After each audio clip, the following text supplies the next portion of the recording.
À l'heure où les files d'attente s'allongent devant les stations-service, nous tenons à exprimer notre solidarité vis-à-vis des salariés des groupes Total et Exxon qui sont en grève pour avoir le droit de vivre dignement. Hello there.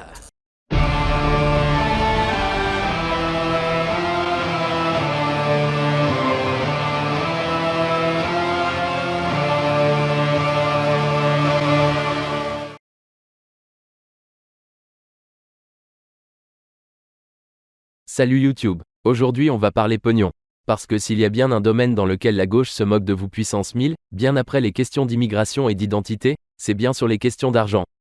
Car derrière des incantations fantasmagoriques, de la démagogie pure et un brin de mensonge, se cache en réalité un programme pervers qui pue le manque de connaissances et l'infantilisation des masses. Regardons quelques exemples en détail. C'est parti. Je crois qu'il serait temps, messieurs, de tenir le langage du bon sens.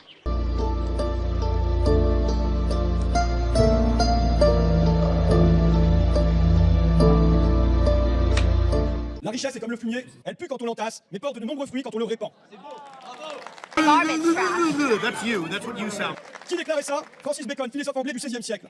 Nous sommes pour que l'argent soit répandu et porte ses fruits. Quelle est la réalité du pays aujourd'hui? C'est que les salariés qui le font tourner vont devoir se priver tous les jours sur leur assiette. Moi, dans mes témoignages, c'est sur les fruits, les légumes, la viande, le poisson, à peu près tout. Quand c'est pas sur la santé et évidemment sur les vacances, pendant que dans le même temps, on a des études de journaux sur les ventes de supérieures battent des records, des jets privés, les ventes des jets privés, les voitures de lutte ont explosé. La spirale inflationniste aux effets pervers, elle est là. Elle est là quand les profits du CAC 40 bondissent de 73% par rapport à leur précédent record. Quand en sport, un record est battu, et il est battu d'un centième de seconde de 100 mètres et on trouve ça formidable. Quand il est battu en saut hauteur, c'est battu d'un centimètre et on trouve ça extraordinaire. Là, les records du CAC 40 ont été quasiment doublés par rapport à leur précédent record et il y a zéro réaction. Cet amendement vise donc à indexer les salaires des privés sur les bénéfices du CAC 40. La richesse... Qu'est-ce que je vous disais? Démagogie et manque de connaissances flagrantes. Non monsieur Ruffin, le fumier ça s'entretient, et pour le manier il faut être un professionnel. Ensuite on épand le fumier, on ne le répand pas. Donc vous ne connaissez même pas la citation. Le lien que vous faites avec votre discours est hors sujet avec ce que dit Francis Bacon. Il mettait en garde ceux qui détenaient des richesses de ne pas mettre leurs œufs dans le même panier. À savoir que la richesse doit circuler d'une façon diversifiée pour qu'une société fonctionne. Et surtout que l'argent mis sous le matelas, c'est-à-dire le fumier, qui ne sert à rien au reste de la société soit investi dans ce qui produit et donne du travail. Et vous monsieur Ruffin, que faites-vous de vos disponibilités? De ce côté la transparence que vous réclamez aux autres ce n'est pas votre fort. Les salariés sans outils, sans mission, sans clients, sans processus de production, ne font rien tourner du tout. Et s'ils ont tout ça à leur disposition sans une richesse qui leur ont mis ça dans les mains, c'est qu'ils sont indépendants et artisans. Ce n'est pas du tout la même chose. Accessoirement ce sont bien les recettes fiscales de ces entreprises en grande partie qui permettent à beaucoup de vivre. Et si ces sociétés font du bénéfice vous devriez vous réjouir. À moins que vous ne préféreriez un dépôt de bilan? Drôle de gestion des risques. Rafraîchissez donc ma mémoire. Air Liquide du CAC 40 a investi dans des startups avec des projets environnementaux et sociaux. Danone a investi 67 millions d'euros en France en 2022. On pourrait donc élever un peu le débat? Mention spéciale à votre affirmation, les bénéfices du CAC 40 ont explosé. C'est évidemment faux. Le CAC 40 est à 6500 points selon la Bourse de Paris, ce qui est le même score qu'au début des années 2000, à savoir 6600 points. Le CAC 40 ne fait pas de bénéfices puisque c'est un indice. Ce sont les 40 entreprises qui en font. Mais la fluctuation de notre indice n'est pas que basée sur les résultats des sociétés, mais sur un tout. Vraiment la France insoumise vous êtes de plus en plus nuls. Avant d'ouvrir vos sales bouches, éduquez-vous. Vous confondez tout. L'essentiel des profits des entreprises du CAC 40 est réalisé à l'étranger. Et leurs salariés français sont très majoritairement mieux payés que le reste de nos compatriotes. Le plus mauvais employeur c'est l'État. Quel système proposez-vous? Prendre aux riches et donner aux pauvres? Pourquoi pas, mais cela ne durera qu'un temps. Mais on va y revenir plus tard dans la vidéo.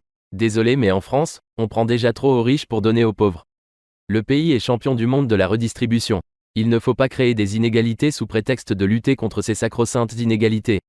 Déshabiller Jean-Pierre pour habiller Sébastien ne changera rien au fait que l'un des deux est dépouillé. Nous ne vivons pas en Corée du Nord, et ne pouvons pas ignorer la façon dont les autres pays évoluent. Aucun Français prônant la redistribution ne serait volontaire pour renoncer au confort que notre système pseudo-capitaliste nous procure. Le plus important, il ne faut pas scier la branche sur laquelle nous sommes assis.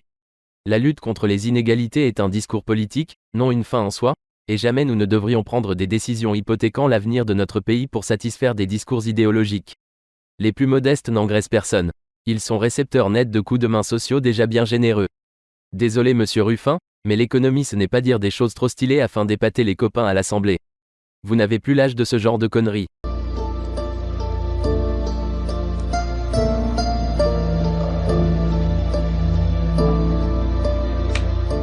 Alors Paduring, à part le fait d'être copain avec Antoine Goya, on ne sait pas trop d'où il sort. On sait juste que de temps en temps à ses heures perdues, il sert de serpillière pour bully sur Twitter et qu'il tweete pas mal de bêtises, notamment sur les questions économiques. En voici quelques exemples. Vous voulez vraiment que la concurrence déloyale entre les travailleurs français et sans-papiers s'arrête? Militez pour un SMIC élevé et un encadrement strict. Au lieu de lutter contre le regroupement familial, luttez pour que le patronat soit obligé de payer 1 700 € net minimum, qu'on soit français ou sans-papiers. On croit rêver mais non, c'est bien réel. Ce qui est d'autant plus inquiétant car à ce stade ce n'est plus de la naïveté. Surtout pour un âge aussi avancé. Étudions au cas par cas les conséquences d'une hausse du SMIC en pleine inflation. Du côté des PME, imaginons que je sois un salarié au SMIC. Obligé par le gouvernement de Paduring, mon patron m'augmente à 1 500 € net. C'est cool, mais mon boss qui gagnait déjà 1 500 € réclame évidemment la même augmentation sinon il ne voit pas l'intérêt d'avoir des responsabilités, donc il est augmenté de 300 €. Il est content mon chef. Oui mais son chef à lui qui gagnait 1 800 € trouve cela un peu rude et exige 300 € d'augmentation immédiatement, que le patron est bien obligé de lui accorder. Vous voyez le tableau? Et c'est là une toute petite partie du problème. Testons les cas de figure suivants. Premier cas de figure, l'augmentation des salaires corrélée à l'augmentation des prix. Votre coiffeur si vous augmentez le SMIC, il vous fera payer votre coupe de cheveux plus cher car pour survivre il n'aura pas le choix. Si le patron augmente les salaires, il augmente également les prix pour conserver sa marge car une entreprise ne peut pas produire à perte, elle doit faire des bénéfices. Et cela chez tous les intermédiaires. À la fin tout se répercutera sur le consommateur, c'est-à-dire nous. Dans tous les cas ça sera financé avec notre propre argent. On revient au point de départ. Et avec l'inflation actuelle, les prix augmentent plus vite que les salaires. La belle affaire. Vous avez prévu une entreprise de paperasses à billets? D'ailleurs vous aurez affaire aussi aux gobelins de Bruxelles. Deuxième cas de figure, l'augmentation des salaires tout en bloquant les prix. Le chiffre d'affaires d'une entreprise représente le montant de ses ventes ou de ses services qui sont facturés aux clients. La masse salariale représente X% de ce chiffre d'affaires. Imaginons un boulanger qu'on appellera Bernard, qui vend 10 000 baguettes de pain. Le prix de cette baguette est de 1,20 €. La TVA sur cette vente est de 5,5%. Le prix hors taxe est donc de 1,13 €. Le chiffre d'affaires de Bernard est donc de 11 300 €. Le résultat de l'entreprise c'est la soustraction de ce chiffre d'affaires avec les charges sur l'entreprise. Parmi ces charges, on retrouve entre autres la masse salariale de l'entreprise, c'est-à-dire la somme des rémunérations brutes de tous les salariés. Si ces charges sont inférieures au chiffre d'affaires, le résultat est positif. On parle alors de bénéfices. Si elles sont supérieures au chiffre d'affaires, le résultat est négatif. On dit qu'il y a déficit ou perte. Petit exercice de maths. Supposons que la masse salariale de Bernard représente 40% de son chiffre d'affaires, soit 4 520 €, et le bénéfice 1% de son chiffre d'affaires, soit 113 €. Les charges représentent donc 11 187 €. En augmentant les salaires de 15%, ce qui viendrait ajouter 678 € à la masse salariale tout en bloquant le prix de la baguette, quel serait alors le déficit en pourcentage de ce chiffre d'affaires? 5%. Une perte de 5% qui viendrait directement s'impacter sur la trésorerie. Que devrait alors faire Bernard? Soit licencier des employés, soit fermer boutique. Si la gauche décrète l'augmentation des salaires, une entreprise n'a pas d'autre choix que de répercuter sur ses prix. Et si on bloque les prix alors c'est terminé les marges. Pourquoi un entrepreneur se casserait-il le cul pour ça? On en revient à la raison fondamentale de l'échec du communisme. Du coup ce qui va se passer c'est que Bernard va recevoir des aides, c'est-à-dire des euros fraîchement imprimés pour ne pas licencier ses employés tout en gardant des prix normaux. Ces aides c'est de l'argent public, donc des impôts en plus. C'est comme si vous financiez littéralement votre propre mort. Bien sûr l'inflation continuera de plus belle. Et ce serait vite oublier la concurrence. Seules les grosses entreprises en situation de monopole vont s'en sortir, les PME, elles, vont salement morfler. Je prédis des licenciements de masse dans la moitié des entreprises françaises, et donc explosion du taux de chômage.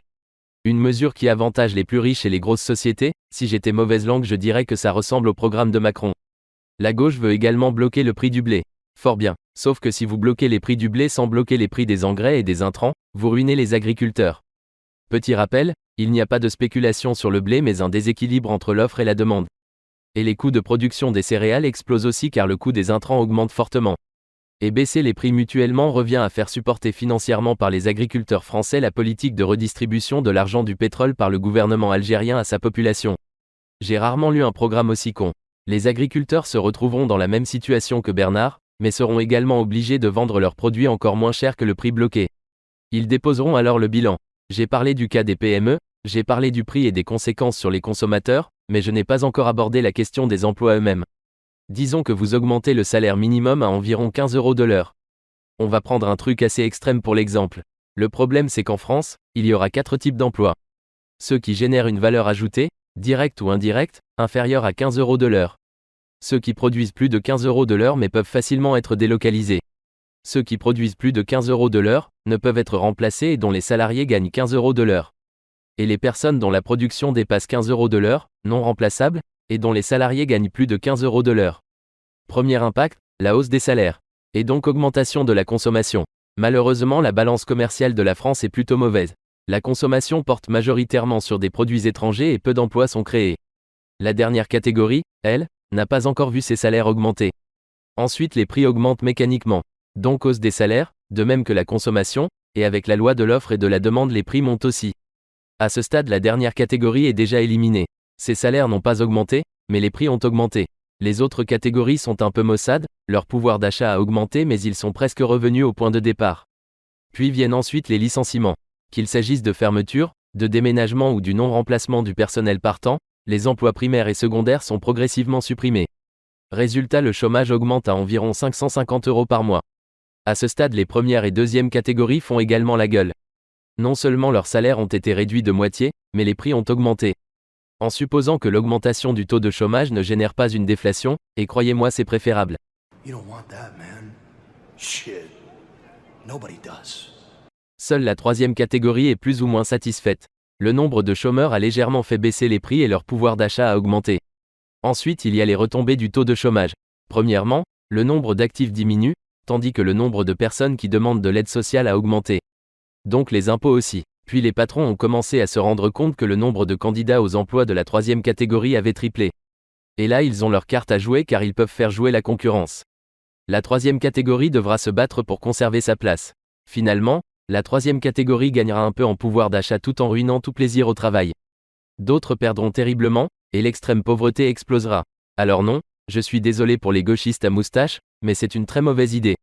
L'augmentation du SMIC dans de telles proportions est tout simplement de la poudre de perlimpinpin, économiquement insupportable. La dernière augmentation la plus spectaculaire était de 10% par le gouvernement Mauroy en 1981, et cela ne s'était pas bien passé pour l'économie française.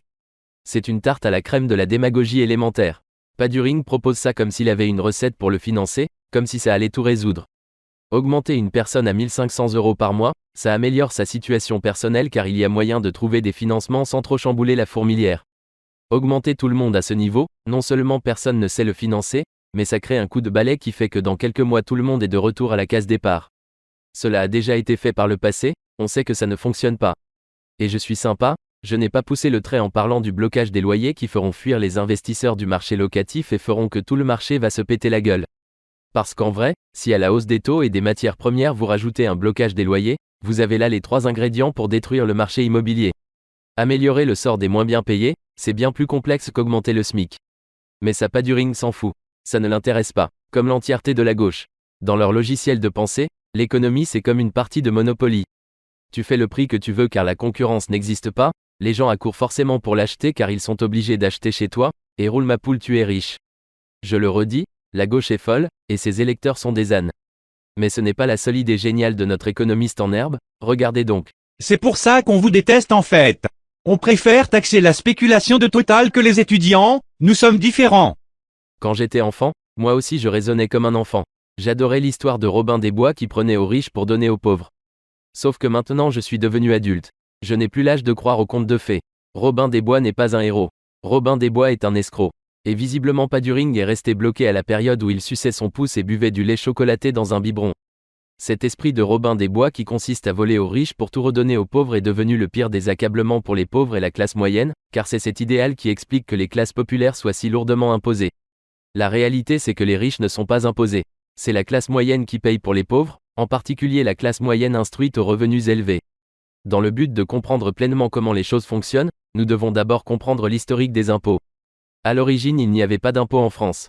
À l'occasion, des impôts temporaires étaient perçus dans le but de défrayer le coût des guerres. Le roi lançait un cri de ralliement et demandait à chacun de contribuer à la collecte. Ce n'est qu'à l'époque de la guerre de 100 ans que l'impôt devient permanent. Cependant, ce que vous ne saviez sûrement pas, c'est que ces contributions obligatoires furent à l'origine imposées exclusivement aux riches.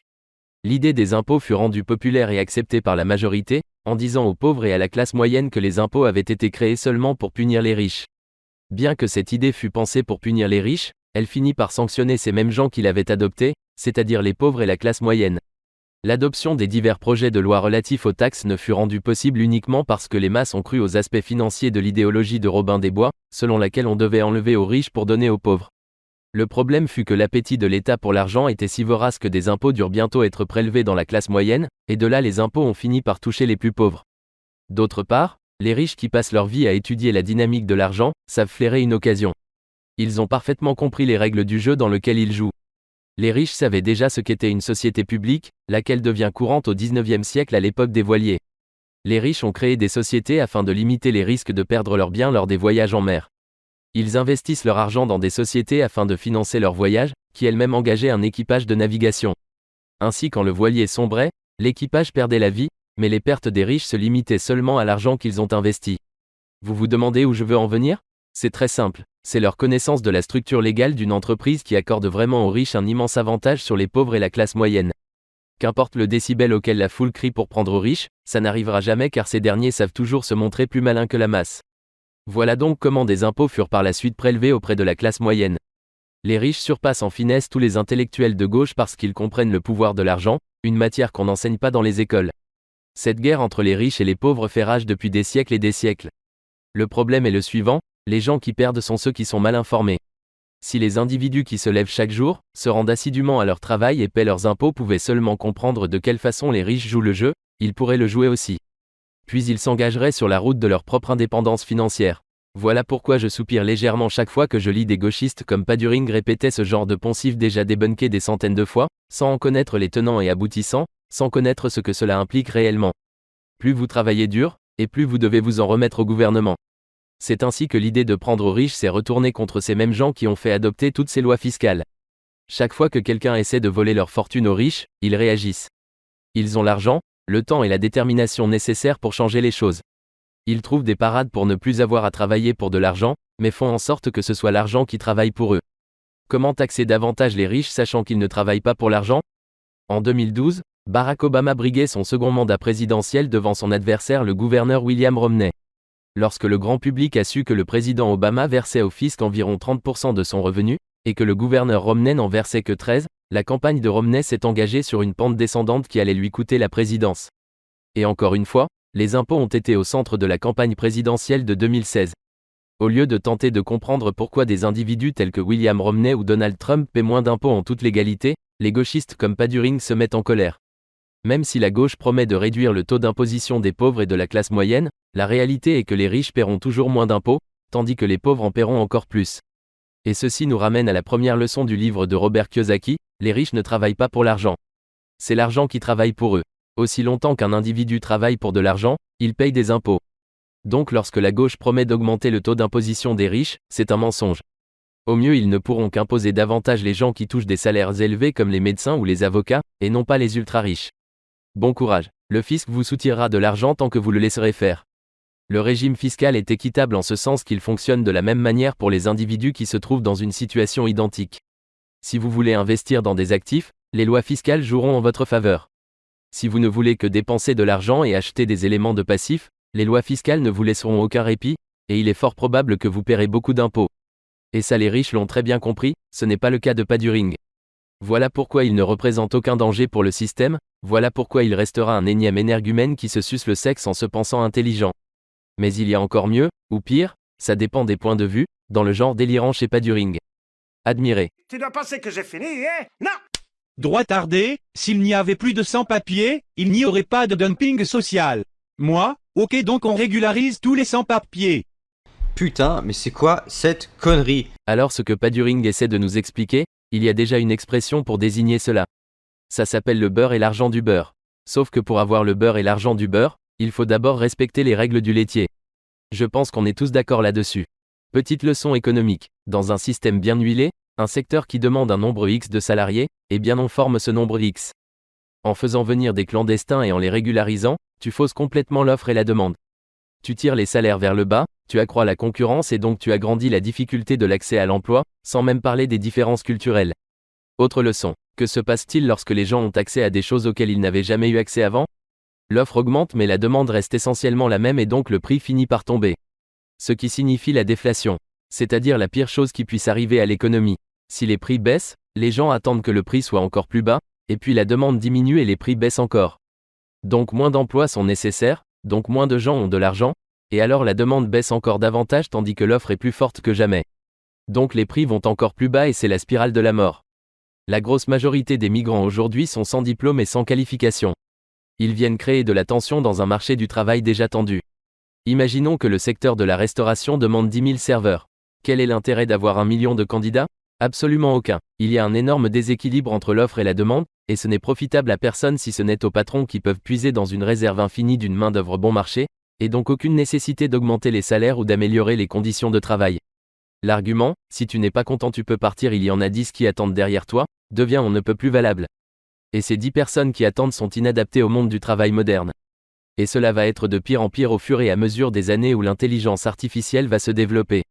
Et je dis cela en venant d'un petit village de montagne, je n'ose imaginer ce qu'il en est dans les métropoles. Et pendant ce temps, des milliers de Français s'exportent aux États-Unis ou au Canada. On récupère des centaines de milliers de bras cassés inutiles, les patrons peuvent puiser dedans à bas prix, et ça fait de nouveaux prolos pour la gauche qui n'aime plus les Français. On est submergé de parasites inutiles, et on regarde partir nos élites là où l'herbe est plus verte. Ce n'est pas le fait d'avoir des papiers qui pose problème, c'est le fait d'être là. Tout simplement, sans l'immigration, les employeurs n'auraient d'autre choix que d'augmenter les salaires, on a vu ça après le confinement dans les bars et les cafés. Donc le recours à l'immigration n'a qu'un but, celui d'éviter aux employeurs l'obligation d'augmenter les salaires, et il faudrait être naïf pour penser que la France accueille par altruisme. Autre exemple, au Royaume-Uni au début du Brexit il y a eu moins d'immigrés, donc les patrons ont eu plus de difficultés à embaucher. Résultat, le salaire minimal a augmenté de 8%. Ce que la gauche refuse de comprendre, c'est que le social est intimement lié à l'immigration. La croissance intrinsèque au capitalisme implique toujours plus de migrants malléables et fertiles. Ce qui ne fait qu'alimenter le système capitaliste. C'est ce que Marx appelait l'armée du capital. Si la gauche était vraiment anticapitaliste, elle chercherait à couper le robinet incessant du recours à une immigration qui, en plus de tirer les salaires vers le bas, déstabilise la cohérence culturelle, religieuse et morale du pays hôte. Si on ne trouve pas de personnes à recruter pour un poste, cela fait mécaniquement augmenter les salaires. S'il y a plus d'employables que d'employeurs, cela les fait baisser. Faites venir moins d'étrangers et les employeurs augmenteront le salaire sur l'offre d'emploi car moins de candidats. Bref, raisonnez à l'endroit. En Suisse, il y a une immigration africaine nettement moins forte qu'en France et pourtant le pays n'a pas de problème particulier dans les secteurs d'activité du bâtiment ou de l'agroalimentaire. Quelle est la différence entre la France et la Suisse ? Je suis tout oui à une explication.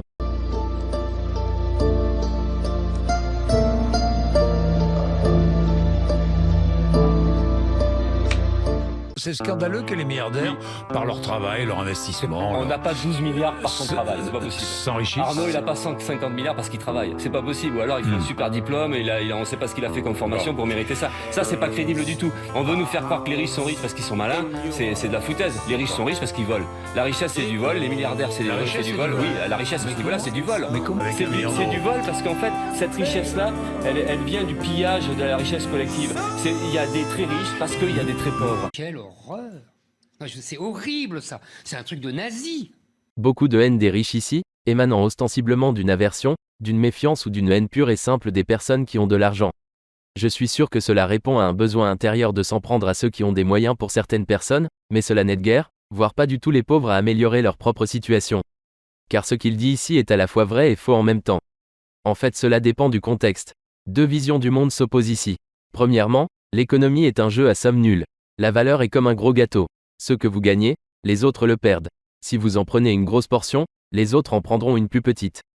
Exemple, le patron de Nestlé achète du stock d'eau potable, double son prix et le revend aux locaux. Les locaux s'appauvrissent ainsi pour l'enrichir. Deuxièmement, l'économie est un jeu à somme non nulle.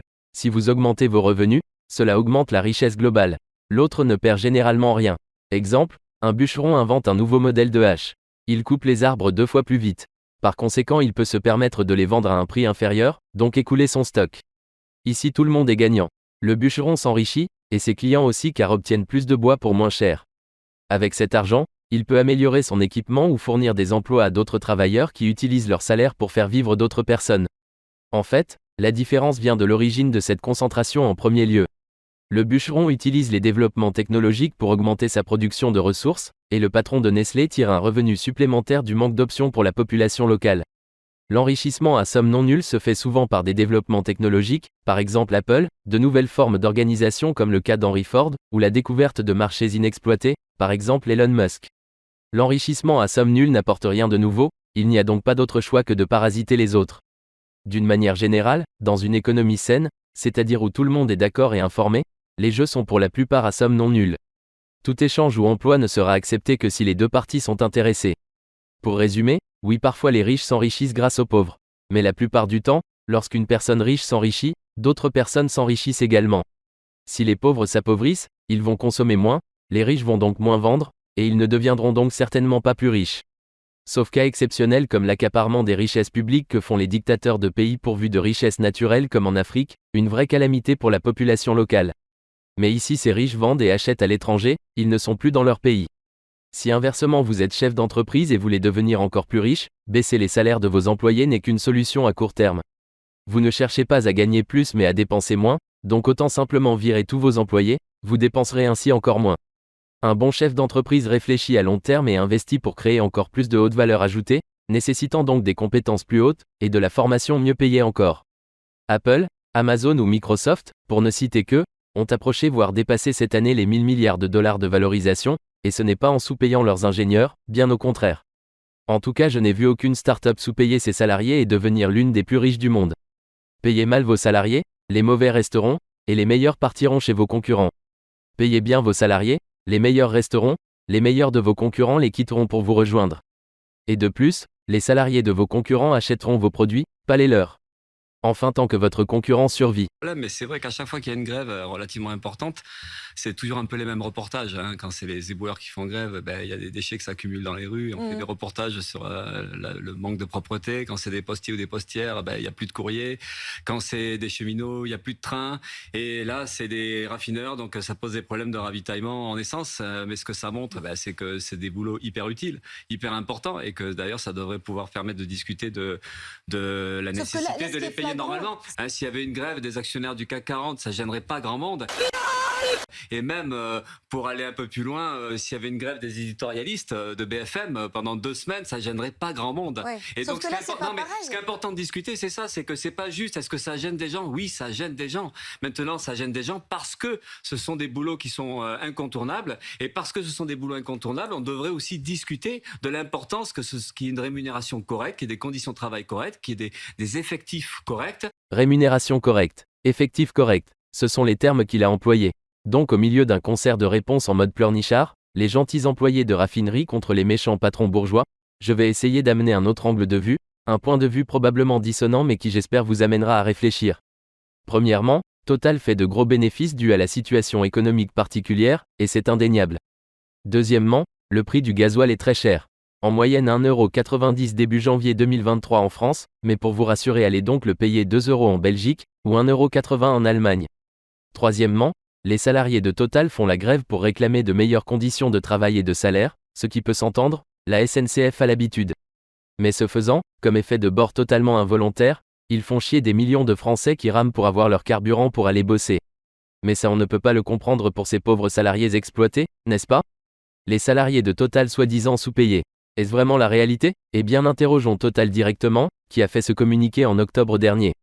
La rémunération mensuelle moyenne d'un opérateur de raffinerie de Total Énergie en France en 2022 est de 5 000 € par mois, intéressement participation compris, 4 300 € par mois hors intéressement.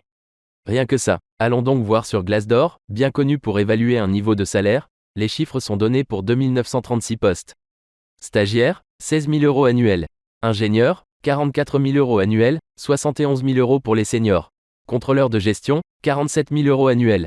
Assistant manager, 33 000 €.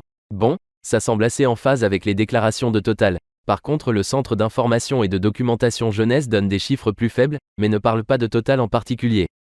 On trouve aussi des informations concordantes chez Avantage Entreprises. Mais alors du coup qui dit vrai? Écoutons un peu la CGT tout poste confondu. La rémunération minimale annuelle garantie est de 25 000 € bruts par an sans les primes. La moyenne est autour de 40 000 € bruts toutes primes confondues, détaille ainsi Eric Cellini, coordinateur syndical de la CGT à Total Énergie. Donc j'ai rapidement calculé. Embauche minimale à 1 923 € sur 13 mois hors prime, en moyenne 3 075 € sur 13 mois primes incluses. Pour rappel, Le salaire moyen mensuel d'un employé dans le privé atteignait selon l'INSEE 1 785 € par mois en 2020. Quelles sont donc mes conclusions ? Il est parfaitement estimable pour chacun de vouloir améliorer sa situation financière. Ce qui personnellement me paraîtrait davantage éthique, c'est une demande d'augmentation de participation aux résultats car chaque salarié aurait alors la possibilité de profiter des résultats, fruits supposés de leur travail. Mais pour des salaires moyens à 40 000 € bruts par an, utiliser leur position de cette manière pour faire chier la population française dont environ 70% gagnent moins qu'eux. Inadmissible, c'est vraiment se foutre de la gueule des gens. Merci Philippe, je n'aurais pas mieux dit. Louons ces braves grévistes, quelques milliers de personnes qui prennent tout un pays en otage pour leurs pommes. Total est en droit comme toute société d'engranger des bénéfices quand la période est favorable ou de décaisser de l'argent en période moins bonne. Les employés et les syndicats de Total, qui sont des nantis par rapport à la moyenne des salariés français, montrent une piètre image de leur corporation.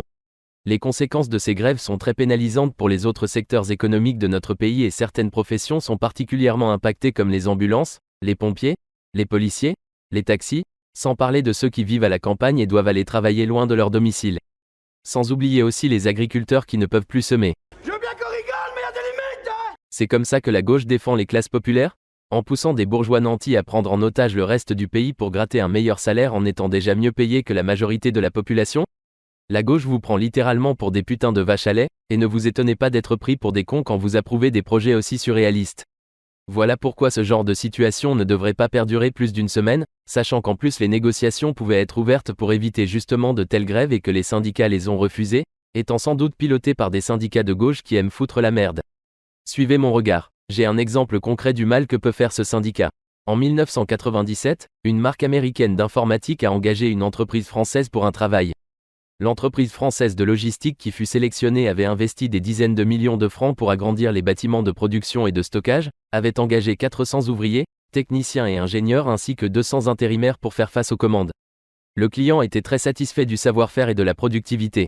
Puis les syndicats ont commencé à mettre la pression, des accords ont été signés entre la direction et certains syndicats qui avaient compris que le maximum avait été accordé dans la mesure des capacités de l'entreprise, sauf la CGT qui effectua 3 blocages du site, occasionnant des retards insurmontables de la production.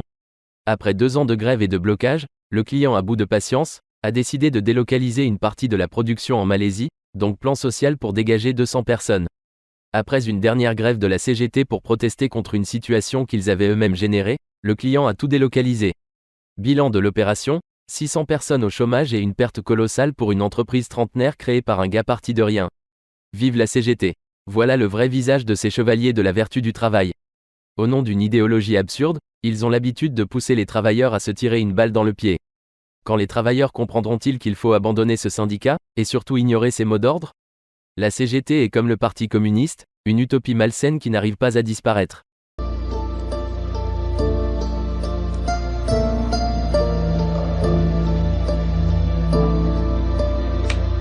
Nous les soutenons parce que nous savons que les responsables du désordre dans ce pays, ce sont les dirigeants des grands groupes, comme Total, dont le PDG peut s'augmenter d'un simple coup de crayon de 52% pour un salaire de 6 millions d'euros par an. Je m'en fous. Oui, moi aussi. Alors ici David sous-entend que Patrick Pouyanné cherche à tout prix à augmenter sa fortune encore et encore, que celle-ci se trouve sur un compte en banque et qu'il continue à faire des placements pour la faire grandir. Sauf que c'est bien évidemment faux. Il faut bien comprendre que la fortune de Patrick et de la plupart des gens les plus fortunés du monde dépend en fait quasi uniquement de la valorisation de sa boîte. Donc plus son entreprise monte en bourse, et plus il est riche. L'argent est donc quelque part fictif car tant qu'il ne vend pas d'actions il ne peut pas l'utiliser. S'il se mettait à vendre les actions en masse, les marchés prendraient peur et diminueraient largement la valorisation de celles-ci. Patrick est d'autre part un chef d'entreprise, et il continue à essayer de faire grandir son groupe, avec un certain brio. Les marchés adhèrent à son management et sa vision est donc mise sur son entreprise, ce qui fait monter le cours de l'action et donc sa fortune. Patrick ne se pose pas la question de faire grimper ou pas sa fortune, il continue de faire ce qu'il sait faire de mieux, diriger son entreprise. Ce qui a évidemment pour conséquence une montée des cours et de l'action. Néanmoins, si on parle désormais de ses revenus disponibles, les revenus de Patrick sont publics et sont de 5 800 000 € par an en 2021. À quoi il faut ajouter les dividendes, soit 1 million d'euros. Mais attention, ces dividendes sont imposés. Sur les dividendes, on paye les prélèvements sociaux, 17,2% à ce jour, et l'impôt sur le revenu avec soit une imposition à la tranche marginale après abattement de 40%, c'est-à-dire que les dividendes sont intégrés aux revenus imposables, ou alors une imposition à 12,8% via ce qu'on appelle la flat tax. La flat tax, c'est 17% de prélèvements sociaux plus 12% au titre de l'impôt sur le revenu. Il faut préciser que préalablement à la distribution de dividendes, la société a payé l'impôt sur les bénéfices de l'ordre de 25 à 30% selon les pays. Donc on regarde l'image complète. L'État prélève environ 35 à 40% d'impôts, plus les prélèvements sociaux de 17,2%. Un total atteignant 52%. Patrick va donc récupérer 48% environ de ses dividendes, soit 480 000 euros. Cependant, et c'est peu connu, le dividende n'est pas un intérêt, comme les intérêts du compte épargne par exemple. Si vous détenez une action qui vaut 100 euros, et que vous touchez 10% de dividende, ce qu'on appelle le coupon, votre action ne vaut plus que 90 euros et vous en avez 10 dans la poche. Puis sur ces 10 euros vous payez environ 50% d'impôts, donc vous en avez 5 en poche.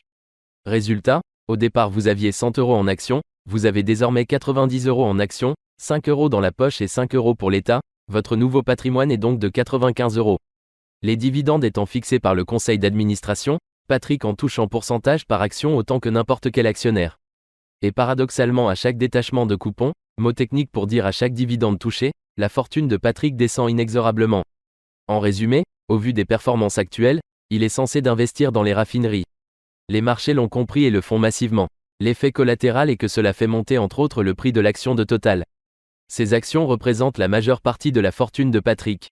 Donc l'autre effet collatéral est que la fortune de Patrick monte rapidement.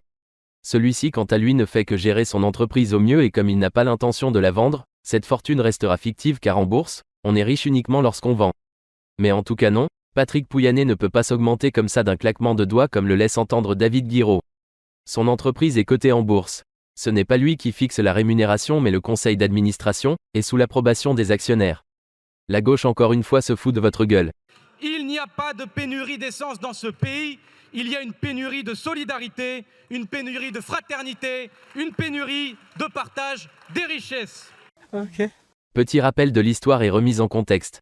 En 1981, le président Mitterrand et son premier ministre Mauroy tentent de mettre en place des politiques socialistes, déclenchant une vague de nationalisation massive des entreprises en plus des pouvoirs publics déjà surchargés. Cela s'est soldé par un désastre qui a conduit le pays à fermer ses frontières en 1982, et les entreprises nationalisées ont été progressivement revendues, causant des pertes énormes au gouvernement français. Quel hasard! Incroyable hasard! J'ai pu comprendre les désastres de ces nationalisations en discutant avec un collègue cet été qui avait fait la majeure partie de sa carrière dans une entreprise de ce genre. Après la nationalisation, la division historiquement très rentable de ce très grand groupe que je ne nommerai pas, a commencé à décliner. La gestion publique a alors décidé qu'il fallait s'en séparer et a filialisé l'activité qui a ensuite été cédée à un groupe privé. De tels événements, même s'ils ne font pas la une des journaux, sont répandus. L'activité jugée non rentable reprend rapidement et devient le fleuron de son nouveau groupe. Un bel exemple de ce qui a mal tourné avec le socialisme dans les années 80. Les Français attribuaient implicitement l'échec du socialisme à la gestion des moyens de production. Cela faisait d'ailleurs partie des reproches faits à Mitterrand lui-même par ses propres amis. Cependant, pour continuer à occuper le champ idéologique, le concept de socialisme français a été transféré dans le champ de la redistribution des richesses. La gestion socialiste des moyens de production ne fonctionne pas, donc il a fallu trouver une alternative. On est alors dans un tout autre débat. Voilà pourquoi la gauche a fait de la redistribution des richesses son nouveau fantasme. Où est donc le problème ? Eh bien n'oublions pas que pour redistribuer de la richesse, il faut d'abord la produire, d'où la priorité donnée à un système capitaliste d'organisation de notre économie. Ensuite il faut fixer des limites à la notion de redistribution. Quels sont les objectifs recherchés ? Comme à la maternelle chaque élève doit avoir le même nombre de fraises Tagada à la récréation ? J'espère quand même qu'on est bien au-dessus de cela, mais ça m'a plutôt l'air d'être le même scénario. C'est de l'amateurisme. Quelle honte de voir Total se vautrer dans la démagogie la plus crasse en faisant semblant de dévoiler aujourd'hui les salaires des grévistes. Pour diviser le peuple, c'est le conflit entre les salariés et les actionnaires. C'est le conflit entre les salaires et les dividendes. Dans un premier temps, ça m'a fait sourire. Et je vais vous dire la vérité, dans un deuxième temps, je n'ai pas souri. Il va falloir trouver de meilleurs arguments, David. Les sociétés du CAC 40 réputées françaises versent effectivement beaucoup de dividendes, mais elles ont jusqu'à 90% de leur activité à l'étranger, c'est le cas de Total, leurs patrons sont de plus en plus souvent étrangers, c'est le cas de Renault ou d'Air France par exemple, et leurs actionnaires sont majoritairement étrangers, pour ne pas dire quasiment tous. Donc en quoi se baser sur le versement de dividendes joufflus par des sociétés finalement très peu françaises peut-il apporter un élément de réponse au problème? Et surtout ça n'a aucun sens d'opposer les actionnaires et les salariés. Sans actionnariat, une personne voulant créer de la richesse devrait miser son temps et son argent. Dans le cas où il n'a pas accès à un prêt, il n'y aurait pas de création de richesse. Même si l'actionnaire ne fait pas grand-chose à part investir du pognon, il assume une partie du risque et facilite la création de richesse. De plus, la majorité des actionnaires ne sont pas des riches. Les plus gros actionnaires sont les États, les fonds de pension et les sociétés privées, mais on trouve aussi l'ouvrier qui veut augmenter un peu ses ressources et n'est pas satisfait de la banque, l'employé qui a un accès plus facile aux actions, l'amateur éclairé, etc. La situation est plus complexe que l'image débile que David Guiraud en fait, à savoir le méchant riche contre le gentil pauvre. Après en France la finance incite à la méfiance, donc on trouve peu d'actionnaires parmi les couches les plus populaires. Merci la gauche encore une fois. Mais aux États-Unis, en Chine, en Corée du Sud et de manière générale dans pas mal de pays anglo-saxons et d'Asie, on trouve beaucoup de petits actionnaires dans la classe moyenne. Battez-vous pour imposer enfin dans ce pays la taxe sur les super profits. Aucun pays n'est devenu riche en faisant fuir ses investisseurs. Désolé David, trop d'impôts tue l'impôt, donc le bon positionnement n'est ni trop peu d'impôts. Et vu que la France est déjà le pays le plus taxé d'Europe, il n'y a aucune matière à être optimiste. D'ailleurs l'impôt de solidarité sur l'immobilier a déjà remplacé l'impôt de solidarité sur la fortune, et ce alors que la France avec 1% de la population représente déjà 15% des aides sociales mondiales, à 34% du PIB français. Au bout d'un moment il faudrait peut-être arrêter de se moquer du monde. La France est un pays ultra-socialiste qui fait déjà fuir ses entrepreneurs. Nous sommes classés 71e au niveau de la liberté économique, alors qu'il est prouvé que cela produit de la prospérité. Votre impôt sur le superprofit ne sert à rien pour le budget de l'État. Il est même contre-productif car il fait seulement un peu plaisir aux pauvres mais ne leur rapporte rien, j'insiste sur cela. Il ennuie surtout les moins riches parmi les fortunés, qui s'en vont avec leur argent investir et créer des emplois dans d'autres pays et y payer des impôts. Je ne sais pas s'il y a des statistiques à ce sujet, mais ce qui est certain, c'est que l'établissement de l'ISF a fait fuir beaucoup d'employeurs. Selon la Fondation pour la recherche sur les administrations et les politiques publiques, l'ISF aurait entraîné 190 milliards d'euros de fuite de capitaux au minimum depuis sa création jusqu'à 2007. Elle quantifie à 0,2% de PIB le manque à gagner de la croissance française causée par cet impôt qui provoque l'expatriation fiscale des Français les plus aisés. On ne devrait taxer que sur le revenu, d'autant plus qu'il provient d'un capital, mais pas sur le capital lui-même qui est normalement le fruit d'activités créant de la richesse. Fondamentalement, on ne devrait pas dissuader autrui de s'enrichir honnêtement, d'autant plus que la plupart du temps sa richesse profite aux autres. Ou bien on confisque tout aux riches et on passe à une économie de type soviétique, chose dont presque personne ne veut, ou bien on arrête d'emmerder les riches juste parce qu'on les envie, ce qui ne nous sert à rien. Et de tant d'autres groupes qui vampirisent les aides publiques, directes et indirectes, présentes dans la partie recettes du projet de loi de finances, qu'on aurait pu par exemple distribuer aux petites et aux moyennes entreprises. Vous reprendrez bien une dose de démagogie? Vous promettez démagogiquement plein de dépenses sociales aux PME, en oubliant de préciser que vous allez les paupériser pour les financer. Nous sommes déjà les champions du monde des dépenses sociales et des taxes. Si le socialisme réduisait la pauvreté, nous aurions déjà beaucoup moins de pauvres que les autres pays. Est-ce le cas? Non. Votre socialisme simpliste est contre-productif à moyen et long terme. L'État dépense plus qu'il ne gagne mais 100% ou presque de ce qu'il dépense est injecté dans l'économie réelle. Mais vous êtes d'une pudeur coupable quand il faut faire le bilan de vos niches fiscales. Vous cherchez de l'argent, rétablissez l'impôt sur la fortune. François Mitterrand a appliqué au 1er janvier 1982 un programme anti-fuite des capitaux, et en 1983 ils ont dû tout stopper en urgence. Comme c'est bizarre. Oh alors. Il leur a fallu 12 mois. 12 petits mois pour constater l'évidence. Les gens ne se laissent pas tondre sans réagir, et par ricochet les prévisions de recettes ne se réalisent pas. Et comme les dépenses sont engagées, tout foire. Prenons un exemple. Vous avez envie d'acheter une voiture dont le malus est de 2000 €. Vous jugez ce malus comme étant acceptable. Demain, l'État passe le malus à 8000 €. Que faites-vous? Eh bien si vous jugez que ce nouveau malus est inacceptable, vous allez automatiquement réorienter votre achat. Eh bien pour les riches c'est pareil. Faire des lignes de programme en disant « au-dessus de X somme je prends tout », ça nécessite que cette ligne soit acceptée par ceux qui vont devoir la payer. Et s'ils n'acceptent pas ils vont se réorganiser pour y échapper totalement ou partiellement. Et vous n'y ferez rien. Les recettes fiscales ce n'est pas juste une volonté politique. C'est aussi une question d'acceptabilité par le contribuable. Or tout le programme de la gauche est basé sur un financement de surtaxation dont le degré d'acceptabilité par le contribuable concerné est probablement assez faible. Et c'est pour cette raison que ça va foirer. Les prévisions de recettes font comme si le contribuable allait tout accepter sans rien changer à ses habitudes. C'est une erreur déjà commise en 1981. Les mêmes causes produiront les mêmes effets. Est-ce que je t'ai déjà donné la définition du mot folie? Croyez-vous sincèrement, vraiment sincèrement, qu'ils vont sagement attendre la facture sans se réorganiser? Vous savez tous comme moi que la réponse est non.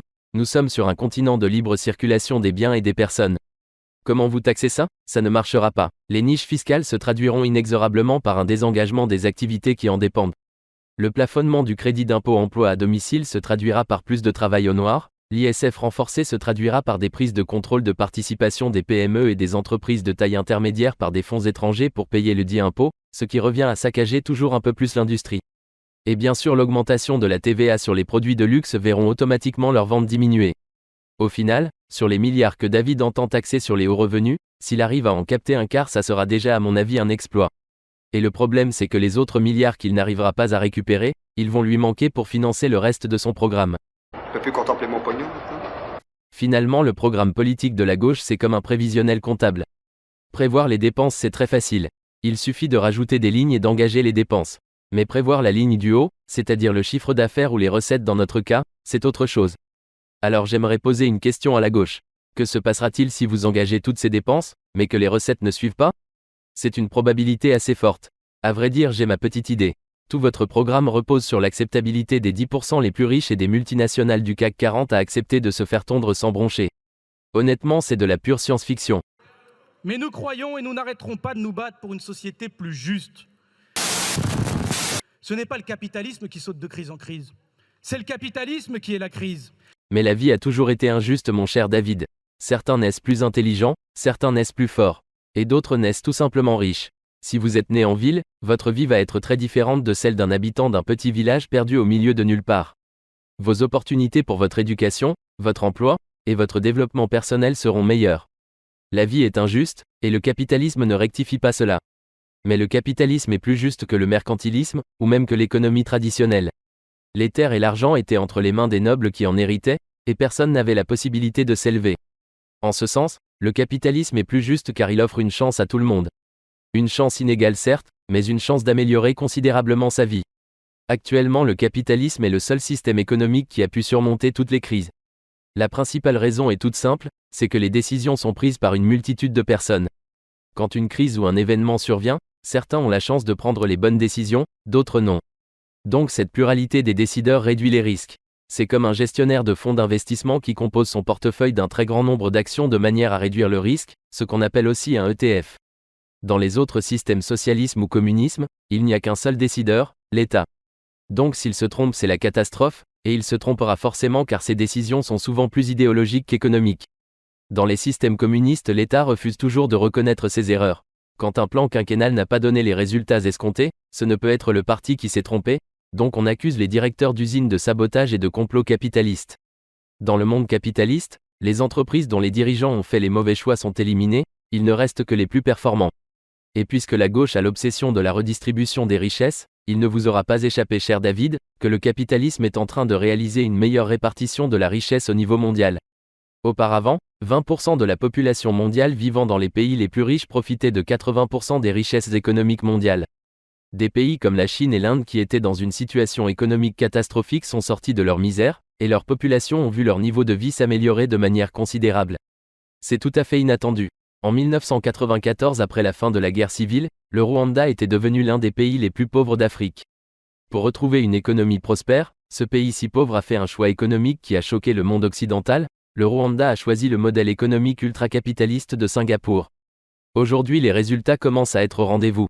Le Rwanda est en train de devenir la Suisse de l'Afrique horizon 2050.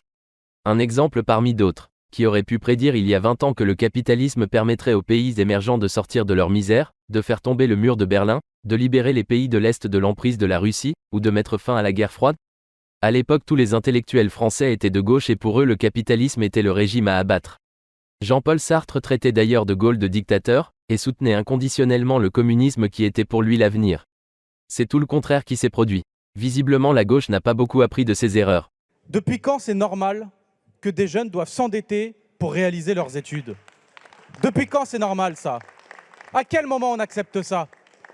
Si jamais le sujet vous intéressait concernant la jeunesse, peut-être que lorsque l'on va étudier la partie dépenses du projet de loi de finances, vous allez enfin soutenir l'allocation d'autonomie pour tous les jeunes, parce qu'il est inacceptable que les jeunes de ce pays doivent s'endetter pour étudier. Rafraîchis ma mémoire David, qui a manifesté contre le contrat d'insertion professionnelle qui aurait permis de rémunérer un jeune de moins de 26 ans à hauteur de 80% du SMIC sous le gouvernement Balladur en 1993 ? C'était la gauche, c'était les gens comme vous. Donc c'est facile de jouer les vierges effarouchées 30 ans plus tard, quand on sait qu'au moment où la droite proposait une loi pour aider concrètement les étudiants, vous avez manifesté contre. Le pompier pyromane, votre proposition n'a aucune chance d'aboutir et à juste titre. En fait, ce qu'il propose, c'est de payer d'éternels étudiants à ne rien faire pendant que ceux qui ne font pas d'études supérieures travaillent pour la même somme. Injustice flagrante. Non seulement on inculque aux jeunes le goût d'un salaire gratuit, on engorge encore plus les rangs des longues études, on dévalorise les études déjà rémunérées en alternance, et on crache sur la notion de mérite. Super projet.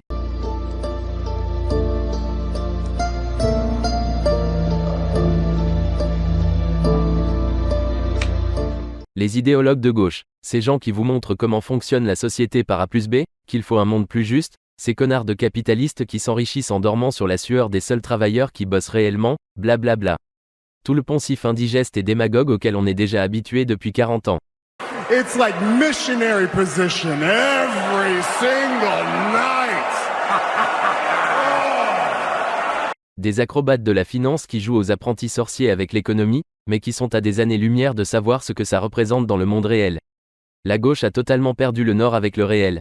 Les idéologues de gauche, pour vous les travailleurs, vous diront exactement ce que vous aimez entendre. Vous êtes la personne la plus importante dans l'économie. Vous êtes celui qui doit travailler moins pour gagner plus. Le méchant, c'est le patron qui ne veut pas vous soutenir, etc. Ils viennent ici avec le soutien moral de Marx, et le soutien intellectuel de Sartre. Ils sont forcément les gentils puisque les autres sont méchants. Alors vous votez pour eux, et un jour ils arrivent au pouvoir. Et parce qu'ils sont sincères, ils commencent à appliquer leur programme. Sauf que tout à coup, tout le monde s'est rendu compte que leurs analyses étaient complètement fausses et que rien ne s'est passé comme prévu, comme en 1981, comme en 2012. Ils ont dû vivre avec les conséquences de leurs décisions, et après quelques mois ils n'ont pas pu continuer, ils ont été forcés d'accepter à nouveau la réalité et de rendre des comptes. Mais ils la déforment pour ne pas vous dire qu'ils vous ont vendu du rêve, que l'économie et la société ne fonctionnent pas du tout comme Marx et Sartre l'avaient annoncé. Ils ne veulent pas vous dire la vérité parce qu'ils ne veulent pas se l'admettre en premier lieu. Alors au lieu de reconnaître leurs erreurs, ils prennent la pause, agitent de grands principes vides, crient sur tous les toits que c'est la faute de l'extrême droite, que c'est la faute du gouvernement, essayant de vous faire avaler les mêmes plats réchauffés. Tu reprendrais bien quelques jours de congés supplémentaires ? Ou une petite taxe sur le dos des riches ? Et toi, l'ouvrier, l'employé de la classe moyenne, tu te dis, mais ce n'est pas du tout ce qu'ils m'ont promis. Ils m'ont trahi. Alors vous les quittez, et vous finissez par voter pour leurs adversaires de droite. Et cette défaite de la gauche est tellement délicieuse que j'en reprendrai bien à tous les repas. Avec la gauche, adieu les patrons, les riches qui embauchent, donc énormément de chômage. Des projets irréalisables ou très dangereux. La gauche a abandonné la classe populaire qui est partie voir ailleurs. Elle ne sait plus ce qu'elle veut, elle n'arrive plus à la penser. La gauche ne comprend plus le peuple, elle n'arrive plus à lui parler comme à un adulte responsable, elle crée des victimes car c'est son fonds de commerce. Résultat, certains sont obligés de parler comme la droite pour espérer manger quelques miettes restées sous la table. Pour laquelle je me bats, c'est une France du travail, dans laquelle nous arrivons à éradiquer le chômage. Éradiquer le chômage, ça veut dire que nous avons tellement de défis à relever, d'emplois à pourvoir, que dans ma France, il n'y a plus de chômage, il n'y a plus d'allocation chômage. Et c'est de ces allocations-là dont je parle. Il n'y a plus de RSA, il n'y a plus ces revenus de substitution qui permettent de nourrir le chômage. Moi, je veux nourrir le travail. Et je souhaite que tous les jeunes, tous les Français aient accès à un travail avec un salaire permettant de vivre dignement. Le programme de la gauche est le seul qui mettrait l'économie à terre en 6 mois, et qui fait de la France un pays du tiers-monde en 1 an. Et si c'est à cela que ressemble l'enfer, j'ai plutôt intérêt d'aller à la messe tous les dimanches. C'est sur ces mots que je vais conclure cette vidéo, j'espère qu'elle vous aura plu, merci de m'avoir écouté jusqu'au bout, portez-vous bien, je vous dis à la prochaine, et à bientôt.